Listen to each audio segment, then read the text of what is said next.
GAIAC 6 deals with maintaining soil cover and reducing poaching, which is the one that's causing a lot of commentary at the moment in terms of catch crops. GAIAC 7 then deals with the crop rotation and 2 and 3 crop rule and the new crop rotation commitment that they have to do over the next 4 years. GAIAC 8 then is the other one that's looking at maintaining non-agricultural areas, which used to be known as your ecological focus areas. That's kind of your hedgerows, your boundaries, stone walls, things like that. So they're the main ones that tillage farmers have to be aware of.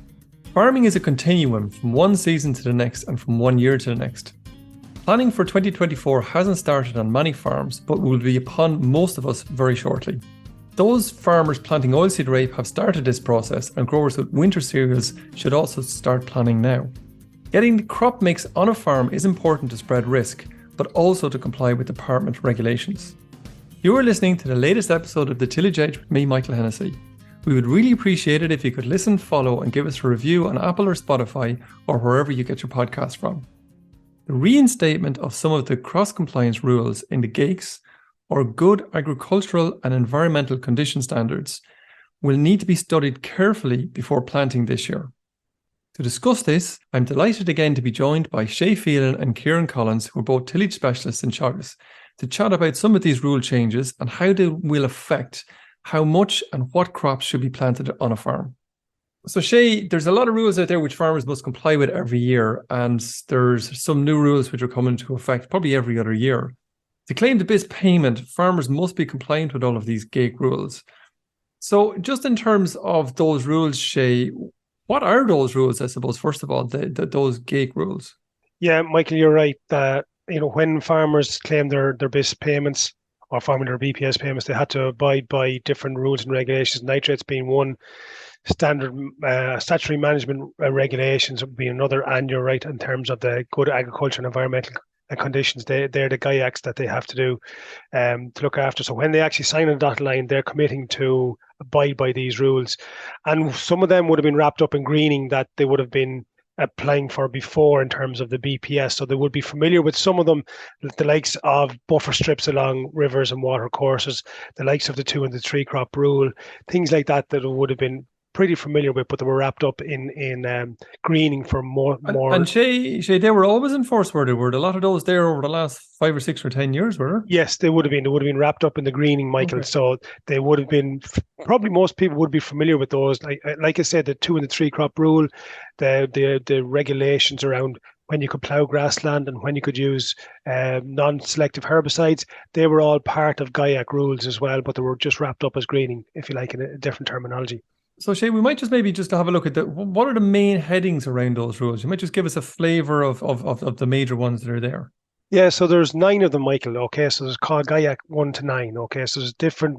Each one has a different direction or a different emphasis. Okay, so probably the first one there that people would be familiar with is the treatment of the maintenance of permanent pasture. While it's not particularly applicable to tillage farmers, most of them would be familiar with it in terms of rules and regulations about ploughing up grassland. Other ones there, like I said, that probably tillage farmers will be familiar with. GAIAC 3 deals with the ban on burning arable stubble. So we haven't been able to burn stubbles for a long number of years, and that's wrapped up in GAIAC 3. Buffer strips, as I've mentioned earlier on, is in 4.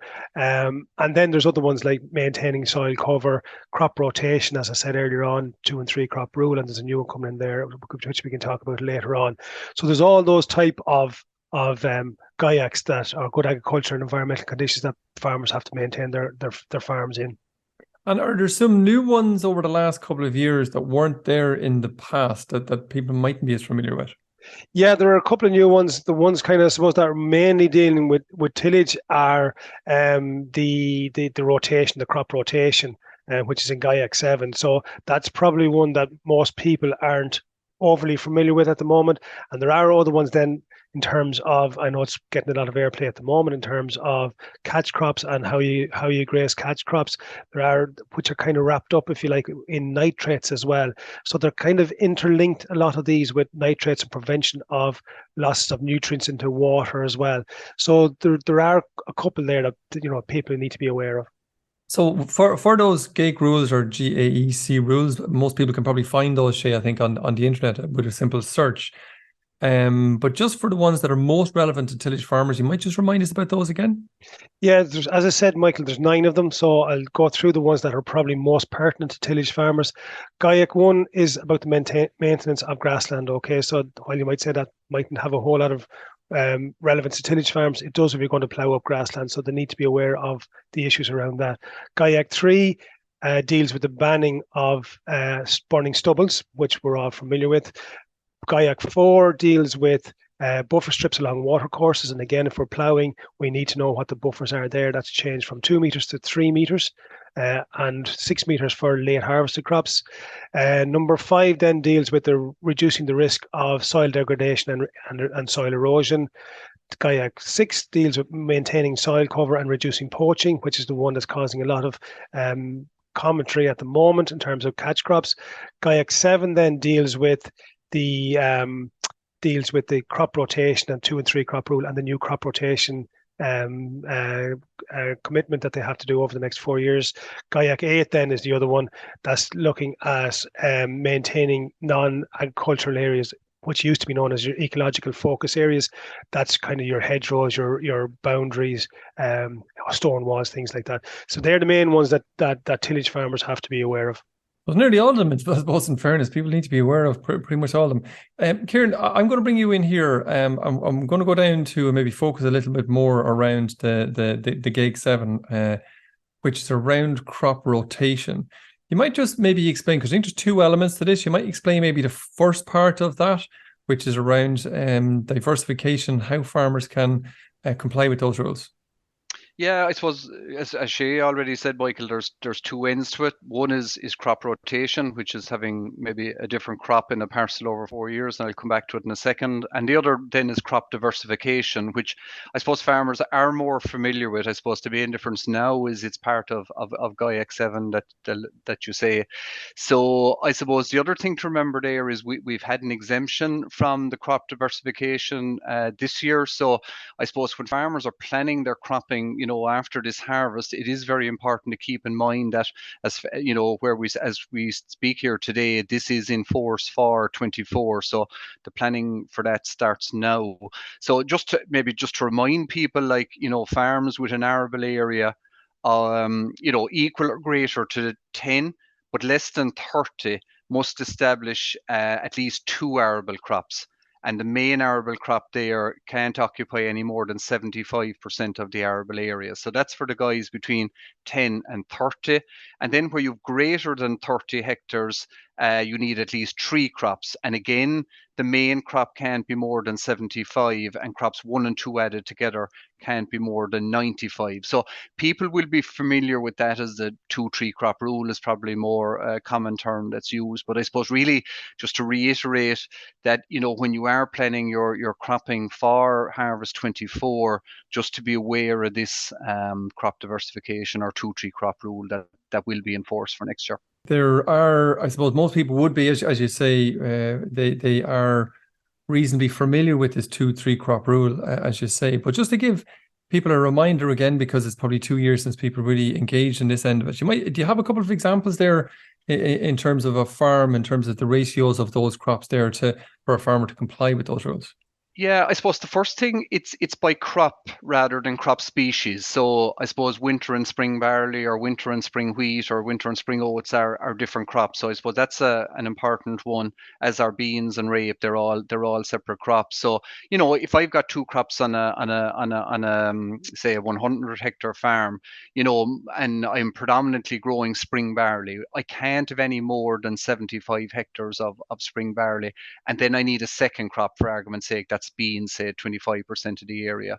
And then if I'm over 30 hectares, again, 70, the 75% again of my total area can't be any more than, say, spring barley, just using that example.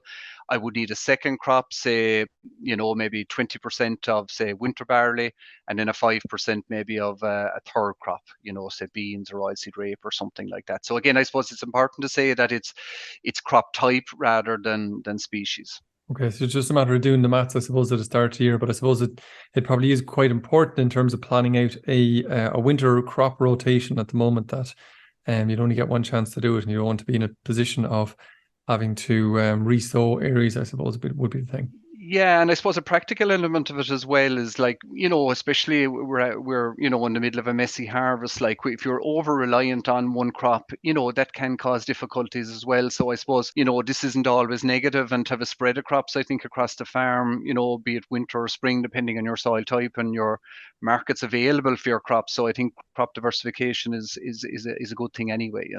Okay. Shay, I will bring you back in here in terms of the second part of that Gig 7 rules, which is really around crop rotation. I think that's on a parcel basis. Is there not a bit of an overlap with what Ciaran was just after explaining? Yeah, there certainly is, Michael, and I suppose that's where the bit of confusion probably is around this, in terms of what Ciaran is talking about is on an annual basis. So you have to have a certain number of crops on your claim form every year on an annual basis. But what the other part of the crop rotation is dealing with is, as you say, Mike, on a per parcel basis over a 4-year cycle. So on every parcel in the country, if it's an arable parcel in the country, we'll have to have a different crop in it between now and 2026. And unlike the diversification rules and regulations or exemptions for this year, the crop rotation clock, if you like, is already ticking. So 2023 was year one of the crop rotation cycle, 24 is year two, 25 is year three, and they must have a different crop in it by 2026 at the latest. Okay, so they have to claim a different crop or a different species, as Ciaran has already explained or outlined, between now and 2026. So you might give us a couple of examples of how that might work. Yeah, so it's no different really, I suppose, from what Ciaran has outlined there, that if you have winter or spring crops, winter be it winter barley or spring barley, they're classified as two different crops. But what would be different is, or what would be classified as the same, say, would be if you had spring malting barley, spring feed barley, and spring seed barley. They would all be classified as spring barley, so they would be classified as the same. So they wouldn't qualify as a different crop per se in any given year. So if we had spring barley in 2023, and we had spring barley in 2024, spring barley in 2025, and winter barley in 2026, that would be fine. Likewise, if we go with something like a break crop, if we put in a break crop of oilseed rape or beans or peas or fodder beet or maize or something like that, obviously you don't generally grow those crops, probably with the exception of maize, every year. So one of those crops in that parcel over that 4-year period would qualify you as well. So in the same kind of regard, it's probably always been described in a particular way, but in the same regard, let's just say a farmer had a field and there was winter wheat in it just in this year, and the plan was then to go back with winter barley in it for the next year, and then it was spring barley in it for the following year, winter barley then for the next 3 or 4 years. Is it okay that it was a different crop at the very start and then it was the same crops for the following 3 years? Yeah, it is, Michael, but I suppose what you have to be careful of, it's a 4-year cycle. So if we grew winter wheat in 2023, and then we grew winter barley in 24, 25, and 26. In 2027, then you can't grow spring or winter barley. So you have to put in a different crop as well, because your 4-year cycle starts with those three previous crops. It's a rolling cycle. So it's not that it's a separate 4-year cycle in 2027. It's a continuing rolling cycle. Just keep an eye on it, I suppose, as farmers go along. Yeah. Okay. Ciaran, in terms of those rules, is there any way around those rules? And everyone will be probably thinking about that. Because I think I remember in the past those requirements could have been fulfilled if the farmer put in a certain amount of cover crops. Yeah, there are some exemptions, Michael. I suppose the main one really from the crop rotation that Shay just spoke about is if you have an arable area greater than 10 but less than 50, and if 50% of that arable area is sown to barley, they're exempt from the crop rotation. Okay, so that's important. Important point on that exemption is you may still be subject to crop diversification. So just to repeat that one, if you're greater than 10, less than 50, half of the area is sown to barley, you're exempt under the crop rotation, but the crop diversification might kick in there. But then there's a second alternative or an option maybe that people might look at, and that's growing a secondary crop, which is obviously a catch or a cover crop. So in that scenario, at least 50% of the arable area at farm level is sown in a catch crop, okay? But all parcels must see a catch crop over the 4-year cycle. Okay, so I suppose, look, there is an exemption there in that sense if you're committed to sowing catch crops around the farm. Okay, so so if you're going to go down that route, that takes a little bit of planning, and it's probably maybe best to talk to your advisor or get a little bit more help on that, because there's a bit of overlap there potentially, Ciaran, in terms of some of those green covers or catch crops in terms of the requirement that the farmer might have already signed up to. What would happen if the farmer's kind of running out of area, if you like? Yeah, I suppose what you're getting at there, if the farmer is in acres, so the catch crop under acres won't count towards GIAC 7, and that's hugely important. So if you're looking at your 50% arable area sown to a catch crop, you just need to firstly have a look at your acres commitment, and then see, have I got enough land then for the other 50% that'll get me the exemption. So really there's a lot of planning done around this. I suppose those that are in acres already, they'll be sowing the catch crops these days. So, have a look at that, and then have a look at the land area that's left within your overall cropping program. I think that's the way to do it. And I think, Michael, it's very good advice. What you said there is you probably need to sit down with your advisor, maybe the person that drew up your acres plan, or maybe helps you with your BIS application, and just put that jigsaw together and see if it'll work on your farm, because, it may not work for everyone. As you say, you could actually potentially run out of ground, And of course, some of these people looking at all these green covers or catch crops might be thinking that, God, I can make some money out of grazing those. There's rules in there that we talked about on this podcast last week. You might just remind us again just about those, Ciaran, but certainly anybody can go back and listen to last week's episode to try and get the full details of that. Yeah, again, sorry now for complicating this again, but the catch crops sown under this, say, alternative to crop rotation and diversification, they must remain in place until the 1st of December. If you've got acres catch crops, they are the 1st of January. So I suppose they're the two crucial dates there on that one. Okay, and the grazing, they must, if they're going to graze, they must have grassland associated with that as well. So that puts a more complicated scenario. I suppose all the more reason to really sit down and work it through, or perhaps get a bit of advice on it. Shay, I just want to bring you in for the last question here in terms of in terms of people are in the planning stage of maybe putting back in crops into ground again this year. You might maybe remind people about the buffer zones and the requirements for those before people start cultivating and ploughing and that kind of thing. Yeah, it's a good reminder, all right, Michael, that the buffer zones have changed as of January 2023. So if farmers are sowing crops now and they have water courses or anything that can hold water, and I kind of have that in my own head as if you get an inspection, is it likely that there could be water in a drain or whatever it happens to be on the day of inspection? So if there's a risk that there would be there, I'm inclined to keep out 3 meters from those areas. Obviously, rivers and lakes and whatever would also be the same. So you keep out 3 meters for all crops on those. So whether it be sowing cereals, or other crops, proteins or oilseed rape, you keep out 3 meters. And Shay, this used to be 2 meters. This used to be 2 meters, yeah. So it's about protecting water courses. That's why their buffer zones are increasing, because they want to reduce down the levels of phosphorus and nitrogen, or phosphorus mainly soil runoff in water courses, and that's the reason for it. The other ones then, I suppose, just to be aware of, if we go from the next stage out, if you're growing, say, non-forage crops, and this is more pertinent next spring when people might be going to grow maybe something like kale or fodder rape or something next spring, there must be a 4 meter strip along water courses as well, so that if they're grazing them in situ, there has to be a minimum of 4 meters of a buffer strip along those water courses.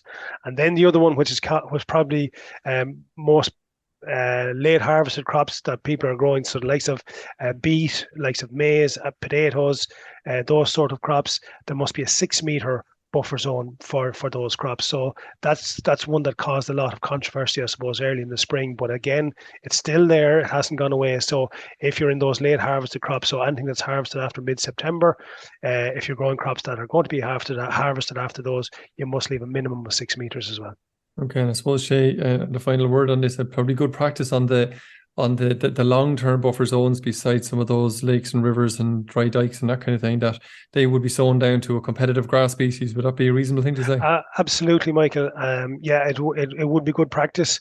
And I suppose just something to be aware of on that, and people do like to maybe top some of these and what have you. So I would say be on the strong side of a 3 meters. You don't want to be trying to, grow a very narrow 3 meters, if you know what I mean, and trying to top that with a topper or a hedge cutter or something like that. There's all sorts of health and safety issues with those sort of things. So you need to be generous with your 3 meter margins, if you know what I mean. So if you're looking for more details on all of the rules that we discussed here, if you just Google gov.ie conditionality, it should be the first or the second search there from that Google webpage. Shay, thank you very much for your time, and same to Ciaran as well. There's lots of rules there where farmers are really going to have to sit down and study them before they hook up to the cultivation equipment or put any seed into the ground, to make sure they're on the right side of all these rules. So guys, thanks again for your time. Thanks, Michael. Thanks, Michael. So that's it for this week, and my thanks to Shay and Ciaran for joining me on the show. Just to remind you again, a date for your diary is Friday, September the 8th, when we will have the Crops Forum in the Killishy Hotel in Naas. We will cover a number of topics this year, including new varieties, agronomy for the autumn, the new MAC or climate change model for tillage, and also a discussion with stakeholders around the future of the tillage industry. So finally, don't forget, if you enjoyed the podcast, then recommend it to a friend or colleague, and as always, rate, review and follow on Apple or Spotify so you never miss an episode. And for more information, go to teagasc.ie. I'm Michael Hennessy, thanks for listening. I'll be back next week with more tillage news and advice.